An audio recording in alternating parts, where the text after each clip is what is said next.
আউযু বিল্লাহি মিনাশ শাইতানির রাজিম বিসমিল্লাহির রহমানির রহিম ইকরা বিসমি রাব্বিকাল্লাযী খালাক খালাকাল ইনসানা মিন আলাক।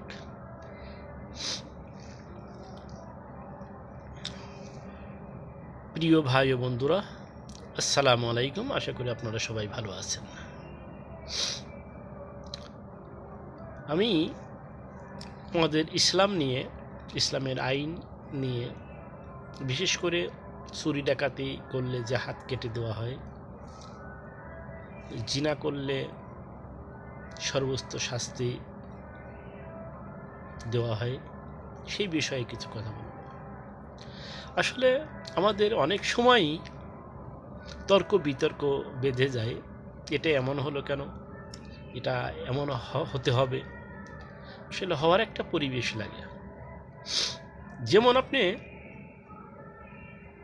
চুরি করলেই বাংলাদেশে কাউরে হাত কাটতে পারবেন না, এটা সম্ভব নয়। ডাকাতি করলে তাকে মেরে ফেলতে পারবেন না, জিনা করলে তাকে মৃত্যুদণ্ড দিতে পারবেন না। কেন পারবেন না? এদেশে ইসলাম প্রতিষ্ঠিত নয়। মূলত কথা হলো, যে দেশে ইসলাম প্রতিষ্ঠিত সেই দেশে এই আইনগুলো সম্ভব, এবং আল্লাহ তাআলা সেখানে এই আইনগুলো জারি করতে বলেছেন। কেন নয়? আপনি একটি মানুষকে ক্ষুধার্ত রেখে যদি দেশ চালান, হাজার হাজার মানুষ ক্ষুধার্ত থাকে, বেকার থাকে, তাদের খাবার থাকে না, পোশাক থাকে না, চিকিৎসা জন্য ওষুধ থাকে না, সেটা চুরি করতেই পারে। আপনি চুরি করলে একজন ক্ষুধার জন্য চুরি করবে, তার হাত কেটে দিবেন, এটা হয় না। সৃষ্টিকর্তা কোথাও বলেন নাই যে ক্ষুধার জন্য চুরি করলে তার হাত কেটে দাও। চুরি করলে হাত কেটে দাও, এই আয়াতগুলো কখন আসছে? যখন আল্লাহ রাসূল ইসলামটাকে স্বয়ং সম্পূর্ণ করেছেন,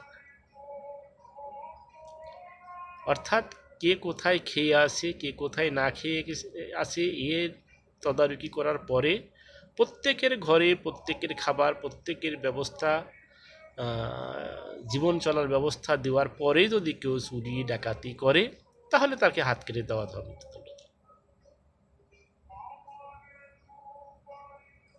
স্বাভাবিক। একটা ছেলে ক্ষুধা লেগে ক্ষুধার তাড়নায় একটা রুটি চুরি করেছে, হাত কেটে দিবেন? না। আসলে ইসলামটাকে বুঝতে হবে, ইসলামটাকে আগে বুঝতে হবে। এরপরে আসি জিনা। জিনার সর্বোচ্চ শাস্তি মৃত্যুদণ্ড, পাথর নিক্ষেপ করে মেরে ফেলা। আমাদের দেশের জন্য নয়। আপনি পাথর নিক্ষেপ করে মৃত্যুদণ্ড দিবেন, সর্বোচ্চ শাস্তি দিবেন, এমনকি ফাঁসি দিবেন, যেটাই দেন না কেন, আপনাকে আগে নারীদেরকে পর্দানিশীন করতে হবে। নারীদেরকে বেপর্দা রেখে পুরুষদের ফাঁসি দেবেন, এটা হয় না। নারী পৃথিবীতে যত সৃষ্টি রয়েছে, যত সৃষ্টি পৃথিবীতে রয়েছে, নারী এবং পুরুষ একে অপরের আকর্ষণের জায়গা। সৃষ্টিকর্তা এই আকর্ষণ দিয়েই পাঠিয়েছে। বেপর্দা নারীর প্রতি পুরুষের আকর্ষণ থাকবে, এটাই স্বাভাবিক। নইলে তো পৃথিবীতে জন্ম মানুষের জন্ম হবে না। নারীর প্রতি পুরুষের যদি আকর্ষণ না থাকে, তাহলে এই পরিশ্রম করে কেউ কাউকে খাওয়াবে না, এটা থাকবেই। সৃষ্টিকর্তা এটাই দিয়েছে। তবে আইন যেহেতু দিয়েছে, জিনা করোনা নিষেধ করেছে, জিনার শাস্তি আছে। তবে জিনার শাস্তি বাস্তবায়ন করতে গেলে ইসলামিক কান্ট্রি হতে হবে, ইসলামী দেশ করতে হবে এবং সেখানে নারীদেরকে পর্দার সাথে চলার জন্য ব্যবস্থা করতে হবে। এরপরে যদি কোনো পুরুষ কোনো নারীকে ধর্ষণ করে তাহলে বুঝতে হবে যে এটা অরিজিনালি মন্দভাগ্যের পুরুষ। এটা আশা করি আসলে বহুত কথা, এগুলো যারা বুঝার অল্পতেই বুঝবে। এই জন্য ইসলাম যদি প্রতিষ্ঠিত হয়, নামাজ যদি কায়েম হয়, তাহলেই ইসলামী আইন পূর্ণাঙ্গ প্রয়োগ করা সম্ভব হবে। আর ইসলামী আইন যদি প্রতিষ্ঠিত হয়, দেশের প্রতিটা মানুষ কিছু না হোক, আসলে সুখের জন্য তো হাজার হাজার কোটি টাকার প্রয়োজন হয়। প্রতিদিনের যদি মানুষের খাবার চাহিদা মিটে যায়, ওষুধের চাহিদা মিটে যায়, এতেই মানুষ খুশি থাকে। এতটুকু দেওয়ার পরে ইসলামী আইনগুলো প্রয়োগ করতে হবে। ইসলামী আইন এত সস্তা না। যা হোক, আমাদের ইসলামী আইনে যেটা আছে সেটা আমরা মানার জন্য চেষ্টা করব অবশ্যই।